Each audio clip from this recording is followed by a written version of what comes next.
Well, good evening, Resonate. It's good to be with you today. I love that typically we're totally segregated guys and girls, and it's a little more mixed today. Good job. I don't know if that was intentional or not, but I like it. Well, hey, if you have been part of Resonate for very long, then you know that we place a really high value on our midweek community groups. That's a high value of ours. We believe that that's where true friendships are built, that's where transformation happens. And so for you students, we have villages that meet throughout the week. And then for families and postgrads, we have life groups that also meet throughout the week. They're very similar, basically the same thing, just different names. Well, Tracy and I, we lead a life group. We've been leading a life group for a while, and we have 4 other families in our life group. And across the 4 families, there are 6 kids, 3 and under. So our life group is chaos all the time. It's total chaos. It's tons of fun, but it is chaos all the time. And at life group last week, so we had life group last Wednesday, we were in the living room, the adults were in the living room talking, and we heard a scream from the playroom, which is not abnormal. It's about every 10 seconds. And we went in there to figure out what had happened. And Piper, my 3-year-old, had yanked a toy away from Ava Luke, Austin and Abby Luke's daughter, who's like 1. She's quite a bit smaller. And so I pick up Piper, and Abby picks up Ava, and we're talking to them about the situation, about how we're supposed to share and be generous. And I'm telling Piper she needs to be careful with kids that are smaller than her, because Ava's quite a bit smaller. And we all get kind of on the same page, and I tell Piper, you need to say sorry to Ava. And she looks at me, she lets out a big sigh. She said, "Dad, I can't." And I said, "Why?" I said, "Why can't you?" And she said, "I'm just too sad." That was her excuse. She thought that would get her off the hook. And so I told her, I know she feels sad, but she still needs to apologize, still needs to do the right thing. And so after some disciplinary back and forth, she went in and apologized to Ava, and they kept playing just like before, and everything was good. And as I was writing this week's sermon, that exchange kept playing in my mind over and over. The beauty of a 3-year-old is that they don't know when their arguments are dumb, so they just say them. They just let out their best argument. So 3-year-olds say what many of us feel, but we're not willing to say. And in that situation, Piper had perfectly expressed the lie that we aim to cover this week. We're calling that lie the emotions lie. And here it is. It's right there on the top of your piece of paper. The emotions lie is the belief that my emotions are a trustworthy guide for my life. The belief that my emotions are a trustworthy guide for my life. My daughter Piper believed that since she was sad, she didn't have to share, she didn't have to apologize, she didn't have to be nice to her friends. She thought that her emotions were the most important and most accurate guide for her behavior. And it's pretty easy to chuckle at her because, she said it out loud. She said, "Dad, I can't, I'm too sad." But if we're honest, I bet most of us think the exact same way almost every day. Many of us subconsciously treat our emotions as the most important and the most accurate guide for our behavior. We have the emotional lives of a 3-year-old all dressed up in fancy therapeutic adult language. That's what's going on in many of our lives.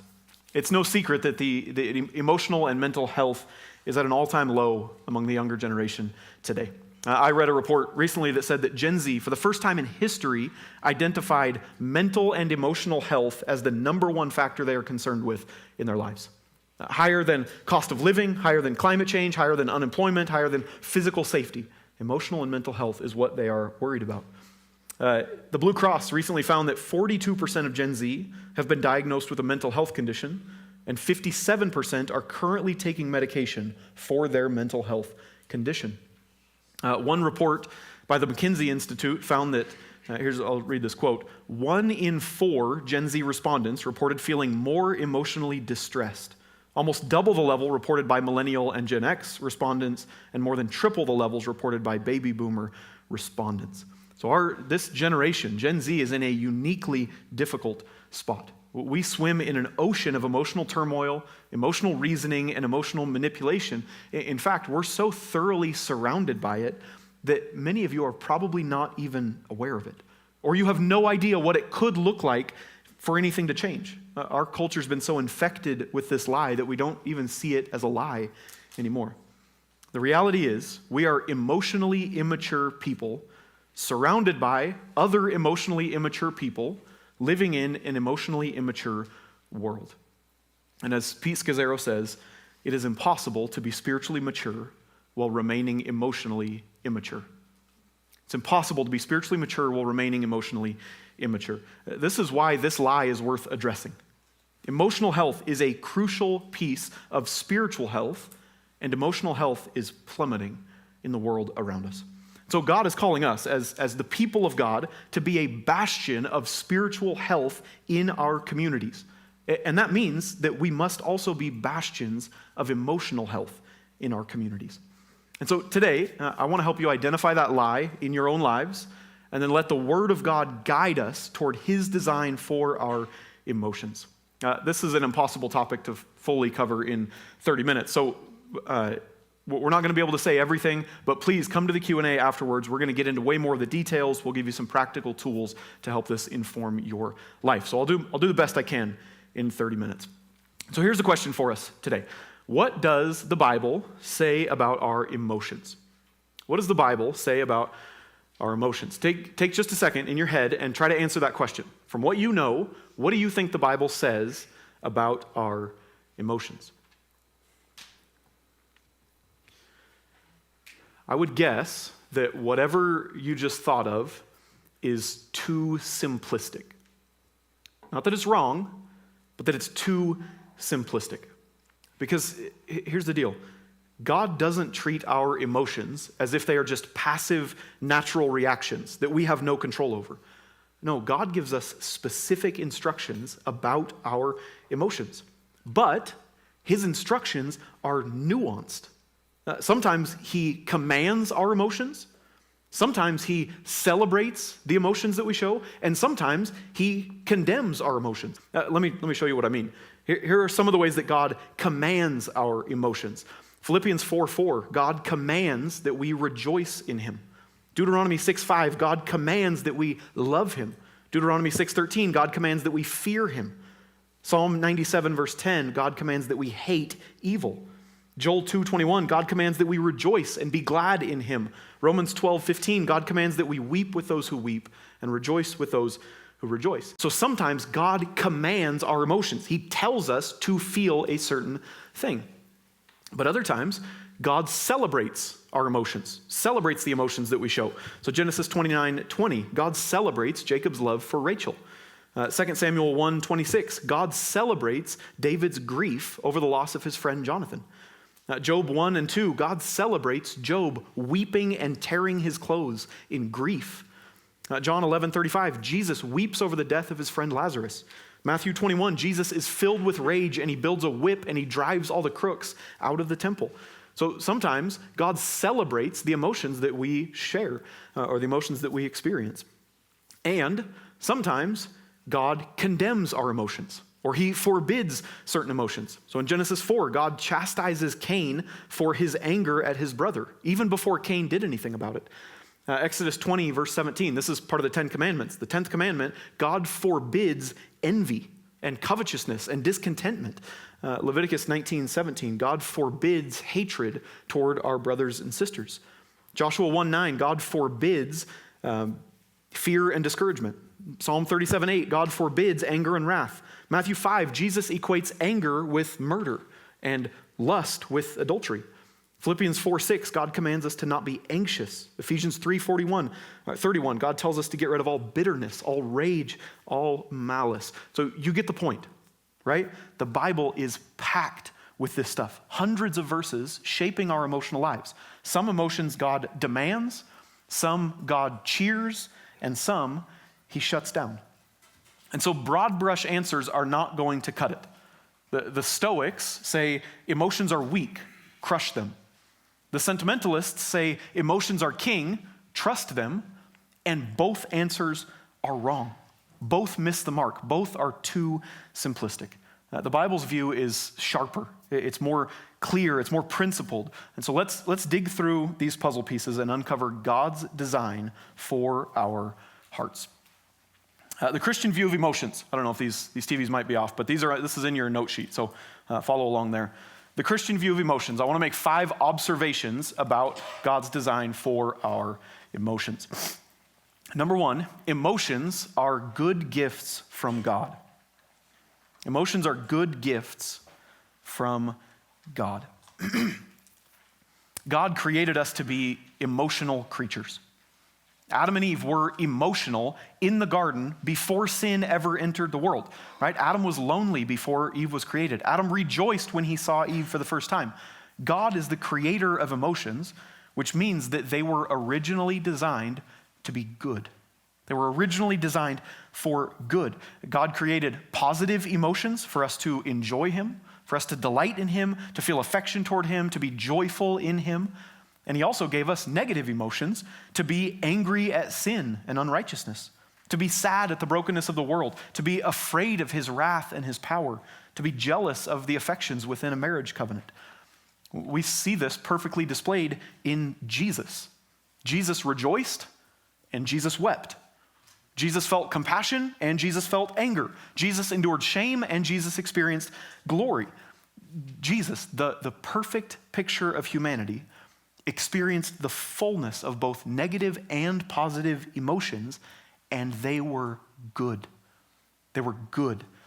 God gave us positive and negative emotions for good. I need you to hear that tonight. Before we say anything else, your emotions are good. They are a good gift from God. He made you emotional on purpose, and it has a purpose. Second observation, the purpose of our emotions is to maximally experience God. The purpose, the ultimate purpose of our emotions is to maximally experience God. He gave you the emotions that you have so that you can experience him, his goodness, his grace, his kindness, his glory to the fullest possible extent. Your emotions reveal what your heart loves and trusts and fears. Your emotions help you recognize and experience and respond to the truth. At Desiring God, they often say, this is their phrase, they say, pleasure is the measure of your treasure. Pleasure is the measure of your treasure. So the way that we measure what we treasure is by our pleasure. The way we identify what we value is by our emotions. God gives you emotions so that you can maximally experience him and all the blessings he's given you. You may think, if you're a really emotional person and you don't like that about yourself, you might think that an emotionless life would be simpler, but really it would just be totally gray, totally lifeless and bland and boring. Life without emotions is like watching a fuzzy black and white television, like this one on the left from the 1920s. That's what life without emotions would be like. But with emotions, life is like watching the big screen, the 4K OLED TV that you see when you walk into Costco. You know the TVs that I'm talking about? That's what life is like with emotion. It's full of color and depth and meaning. The reason that you can see and enjoy and delight in the blessings God has given you is because you have emotions. But without emotions, you would just be a walking computer. You would just be analyzing everything as if it's data. Sunset, confirmed. Right? Loved one exists, chocolate consumed. That's how you would be seeing the whole world. And so God gave you your emotions so that you can enjoy him and enjoy the blessings that he's given you. But here's where things go haywire. Number 3, sin has corrupted everything, including our emotions. Sin has corrupted everything, including our emotions. When Adam and Eve disobeyed God in the garden, they plunged humanity into sin and brokenness. And after the fall of mankind, all of the good gifts that God created became twisted and marred and broken, and our emotions are no exception. That means that after the fall, all of the emotions that Adam and Eve experienced, before the fall, all of the emotions that Adam and Eve experienced were totally true and trustworthy and accurate and proper. But after the fall, our emotions are no longer automatically trustworthy or accurate or proper. Our emotions can sometimes be improper or inappropriate or untrue. You and I have an enemy here on this earth, the devil, who is prowling about like a roaring lion looking for someone to devour. And one of the main ways that he destroys and devours us is by twisting good gifts that God has given us.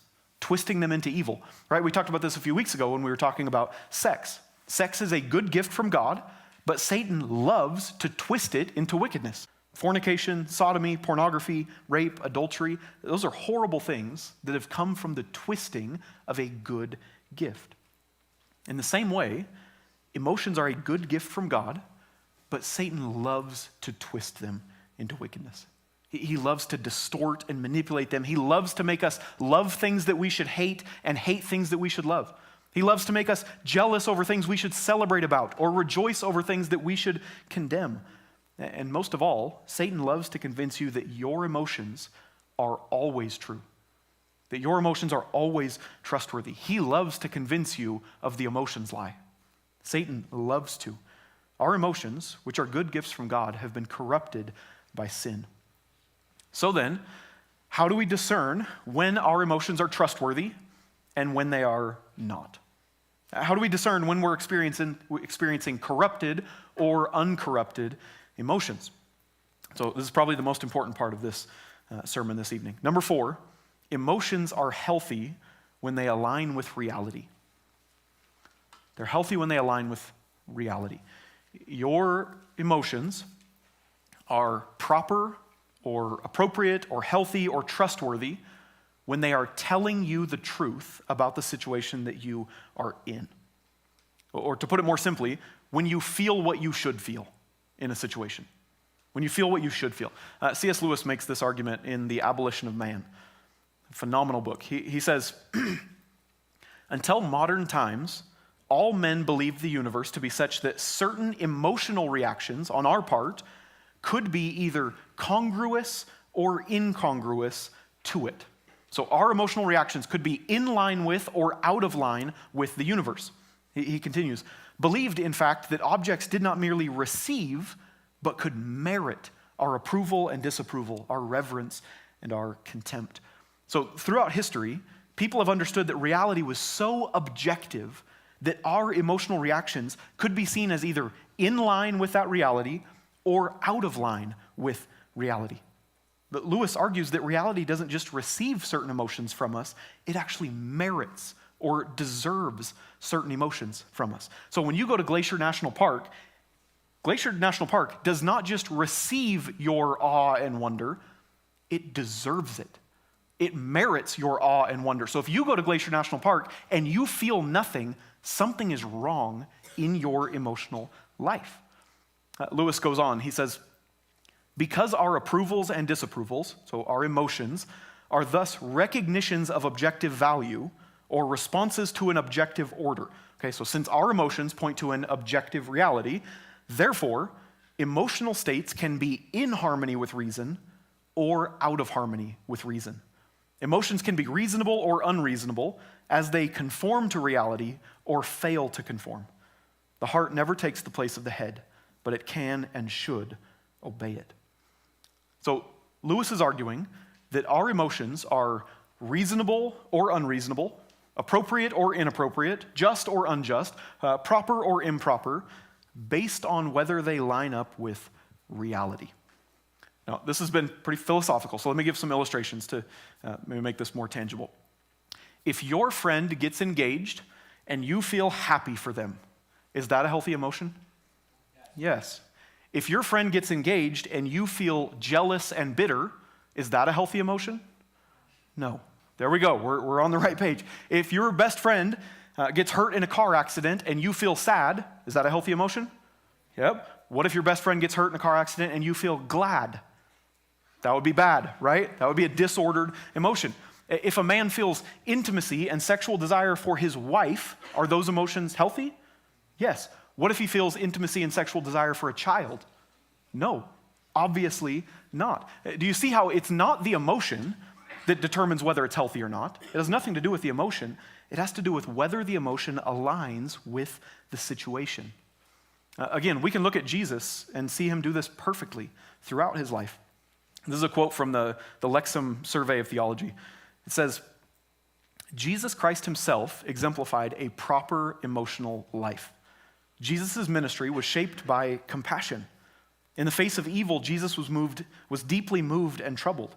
With the religious leaders, Jesus was angered and grieved. At the death of his friend, Jesus wept. Looking ahead to his suffering, Jesus felt great distress. According to the prophet, he carried our griefs and bore our sorrows. But through this suffering, Jesus loved his own, even to the end. All this he did for the joy set before him. So notice that Jesus experiences a wide range of emotions, both negative and positive, right? Compassion, he's troubled, anger, grief, distress, joy. And what made his emotional life proper was that those emotions always corresponded with the situation he was in. They corresponded properly with the situation he was in. Thomas Aquinas, the great Italian theologian, he made the same claim. He says, sorrow can be good. As it is written, Jesus wept. So Jesus wept over his friend Lazarus, showing that the passion of sorrow is not evil when it is ordered by reason. The passion of sorrow can be good if it's ordered by reason, but it can be evil if it is not ordered by reason. He continues, for Christ's tears were for Lazarus, a righteous cause. His friend had just died, so his weeping was justified. His weeping was righteous. The reason that Jesus could be both emotional and sinless is that all of his emotions were perfectly tuned to reality. He was happy when he should have been happy. He was sad when he should have been sad. He was mad when he should have been mad. You and I are imperfect.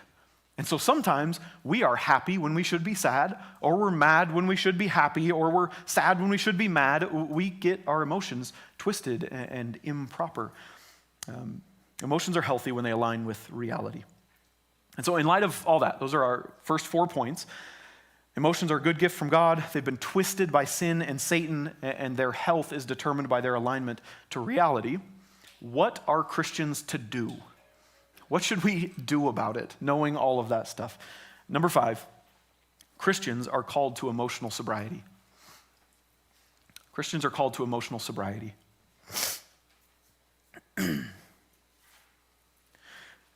Toward the end of the New Testament, the Apostle Peter, he wrote 2 short letters to churches that were experiencing severe persecution under the Roman Empire. In 1 Peter chapter 1, Peter encourages them to rejoice in Christ, even though they are experiencing terrible suffering. So rejoice in Christ. And then he says, verse 13, therefore, preparing your minds for action and being sober-minded, set your hope fully on the grace that will be brought to you at the revelation of Jesus Christ. As obedient children, do not be conformed to the passions, to the affections, to the emotions of your former ignorance. But as he who called you is holy, you also be holy in all your conduct. Since it is written, you shall be holy, for I am holy. So he says, I know you're experiencing persecution and suffering, but you need to cultivate sober-mindedness by setting your hope on Christ. And then he says, do not be led by your passions. Don't be shaped by your feelings and your emotions. Instead, commit to holiness. Commit to obedience. Peter doesn't just say that we need to do the right things. He says that we need to think and feel the right things if we are going to endure this life. Peter is saying that in order to live an obedient Christian life, we must have an emotionally healthy life. We must have an emotionally healthy life. So let's dig into that word in verse 13, sober-mindedness. That's a fascinating term. We all know what sobriety means, right? We're all familiar with that concept. It means not impaired. It means not drunk. It means accurately perceiving reality. Sobriety is the opposite of drunkenness. So when you are drunk, your perception is impaired. Your judgment is impaired. You can't see straight. You can't figure out what's going on. You can't make wise decisions. Well, Peter, he takes this word, sobriety, and he applies it not just to our alcohol consumption, but to our thoughts and our emotions, to the actions of our mind. He says that we must be sober in our minds. That implies that it is possible for us to be drunken-minded, right? If he can command sober-minded, it's possible for us to be drunken-minded. Being drunk on alcohol impairs our perception of reality. Being drunk on emotions does the same thing. Pastor Joe Rigney, he writes, when we're drunk on alcohol, we neither see clearly nor act wisely. But here's the crucial truth. We can be drunk on more than alcohol. We suffer the same sort of mental and moral impairment when we are overwhelmed by our passions and the passions of others. So Peter is warning us against being drunk on our emotions. letting our emotions cloud reality, impair our judgment, or diminish our wisdom. When our emotions are out of control, they tell us lies about other people. They keep us from seeing ourselves clearly. They push us to do things that make no sense and grieve God's heart. Listen, I've been in ministry a long time. I've had countless conversations with college students and young adults, thousands of conversations easily, processing your lives, your choices, your struggles, the ups and downs of your emotional life. And I care about you deeply. And so let me come alongside you for just a moment and share something I've seen. Many of you live in a constant state of emotional drunkenness. You live in a constant state of emotional drunkenness. Your decision-making process is dictated and led by your emotions. Your beliefs about your life and your friends and your church are created by your emotions. You filter all of reality through the lens of how you feel, whether or not it's true. Your fear and anxiety are the primary guiding forces in your life, and you expect the rest of the world to revolve around protecting and coddling your emotions. And the hardest part is that since it's constant, you can't see it. You can't realize how much it's shaping you. But here's why this matters. Your emotional drunkenness is keeping you from experiencing reality, from experiencing the life that God designed you for. It plays into the hands of the enemy who is out to crush you. Just a little bit later in 1 Peter, Peter says again, be sober-minded, be watchful. Your adversary, the devil, prowls around like a roaring lion, seeking someone to devour. If you want to experience God and his creation in full color 4K, if you want to make decisions with wisdom and clarity, if you want to maintain relationships with the people around you, you must cultivate sober-mindedness. You must learn to analyze your emotions and discipline them toward the truth. So here's our 5 components of the Christian view of emotions. Emotions are good gifts from God. The purpose of our emotions is to maximally experience God. Sin has corrupted everything, including our emotions. Emotions are healthy when they align with reality, and Christians are called to emotional sobriety. Now, in the Q&A a little bit later, we're going to talk about some practical steps to help you discipline your emotions. But as I close today, I want to give you an illustration that hopefully will clarify some things that will tie it all together, everything we've been talking about for the last 20 minutes. So the emotions lie says that my emotions are a trustworthy guide for my life.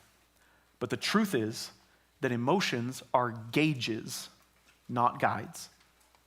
Emotions are gauges, not guides. A gauge is an instrument that measures something. Okay, so a depth gauge measures how deep something is. Pressure gauge measures how much pressure is in something. Our emotions are not guides. They are not made to lead us or direct us. They are made to inform us about something happening under the surface in our lives. Remember that Desiring God quote from earlier. Pleasure is the measure of our treasure. So our emotions, our pleasures, are the gauges that tell us what we value, what we believe, what we perceive. Emotions reveal what's going on underneath the hood. And so here's a helpful way to think about emotions. God designed your emotions to be like the lights on a car dashboard. Okay, the lights on a car dashboard. Does anybody's car look like that when you turn it on? All the lights? That's bad. You should get that fixed. Your car's dash lights are meant to point to things going on in the car, right? Realities that are happening under the hood. The battery light means the battery's low. The oil light means the oil's low. The temperature light means that your engine's too hot. The dash lights point to things going on under the hood. In the same way, your emotions are designed to point to things happening under the surface of your life. Specifically, your emotions point to your beliefs, your perceptions, and your values. They point to how you are interpreting the world around you. So there's 3 components at play here. I have a little diagram I drew up. 3 components at play. First, there is reality, so a situation, an event, something that happens to you, that you experience. Then there is your perception, the way that you understand or interpret that reality. And then there is your emotions, the way that your perception makes you feel. So for instance, let's say that your friend dies. That is reality. You see that reality, and you understand that you won't see that friend anymore, that their presence in the world is over, that people close to them now have to grapple with their death. That's your perception of the reality. And then you take your perception and it makes you feel sad. You automatically feel sad because of your perception. That's your emotion. The sadness is the dash light that tells you, I believe it is not good that my friend died. Okay? Your emotion points to the perception that is derived from reality. Here's how the Puritans put it. This is English Puritan theologian. His name's William Fenner. He says, emotions are the motions of the heart or the will to a thing or from a thing. So that's reality. A thing happens according as it is apprehended, that means perceived, thought of, to be good or evil.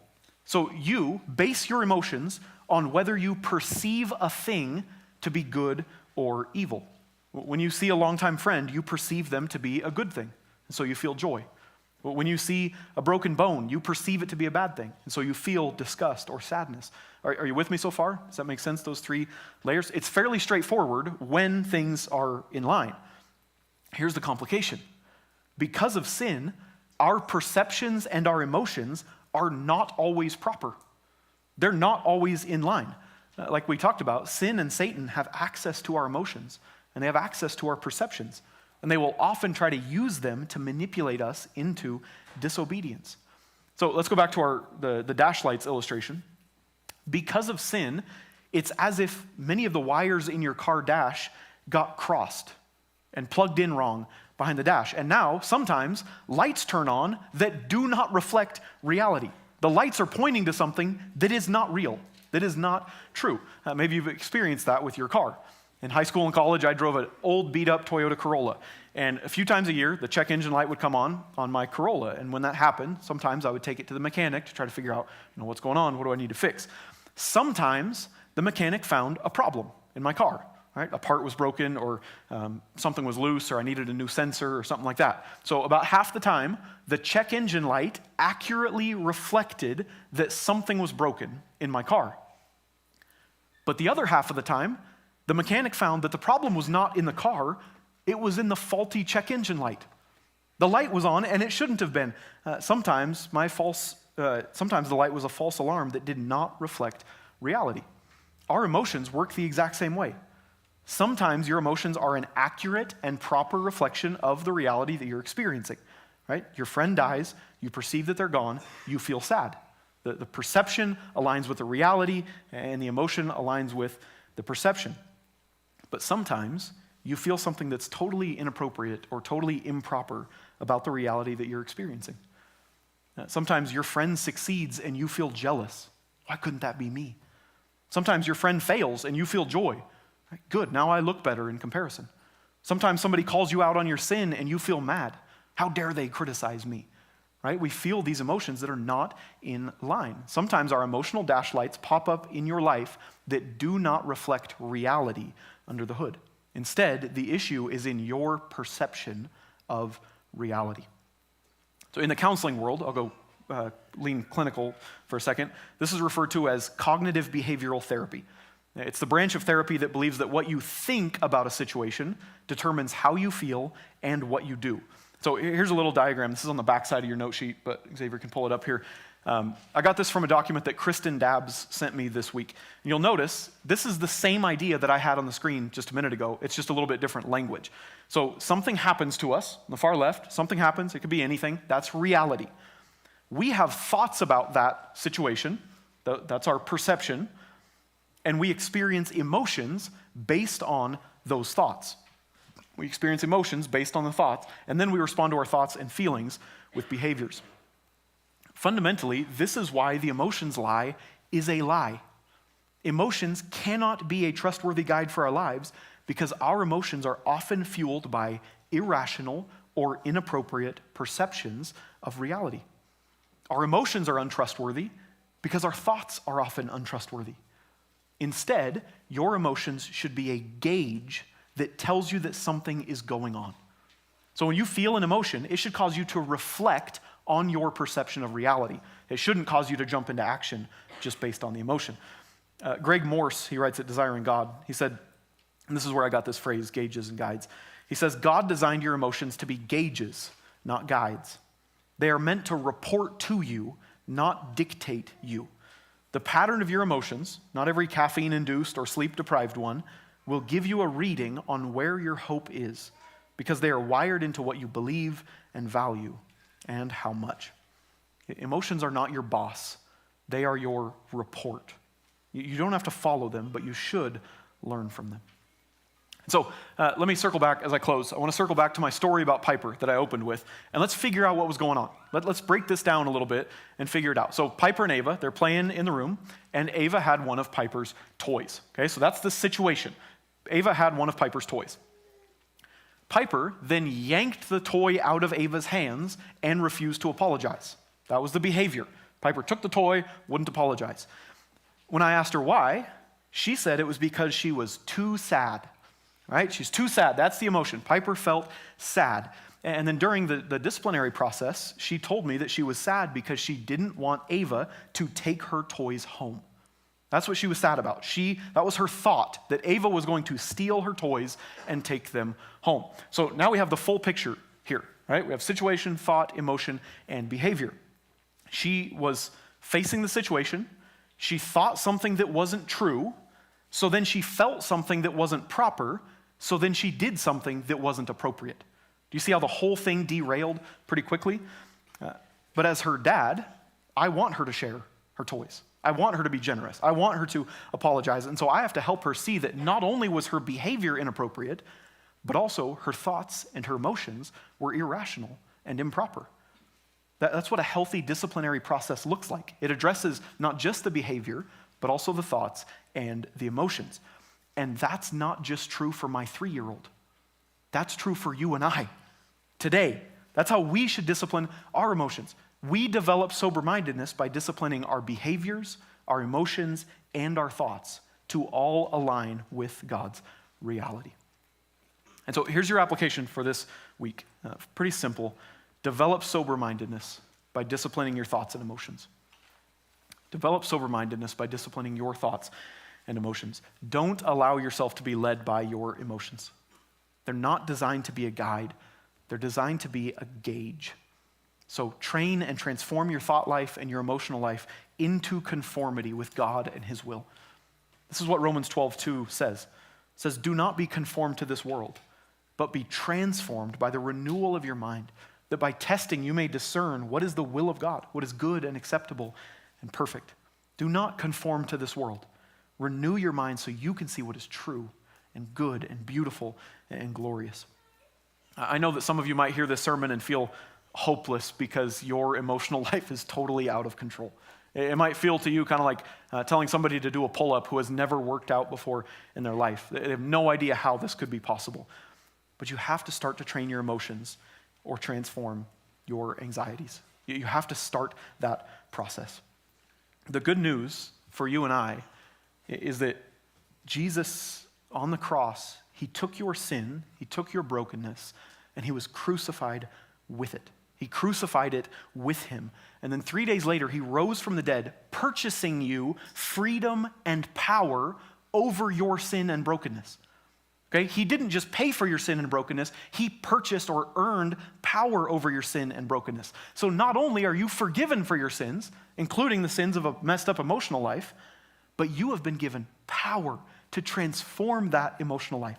God has given you His Holy Spirit to live inside you and transform you from the inside out, gradually undoing all the damage that sin has caused.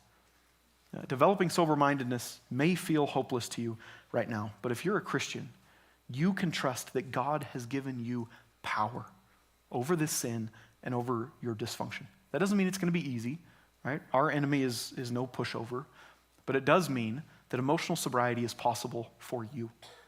I need you to believe that today. Emotional sobriety is possible for you. Because of the gospel, every single one of us can develop sober-mindedness that allows us to experience God and His creation in its full glory. Now, you may be thinking, okay, I believe it. I believe that that's possible, but how? How do I practically transform my emotional life? That is a great question. And if I had another half hour, I would talk about it some more, but I've already preached too long, so I'm not going to talk about it. Here's the deal. Right after service, we're going to have a Q&A right downstairs, and I have some tools to give you guys that will help you answer that question, and then we can also talk through some of the details. I'm going to be joined by Kristen Dabbs. She's going to be on the Q&A panel. She is a clinical counselor who's also an owner in our church. So we're going to have multiple perspectives and hopefully can answer some of your questions to the best of our abilities, give you some resources that will be helpful. So join us in the Q&A, and we'll talk some more about this. But would you guys pray with me as we close this evening?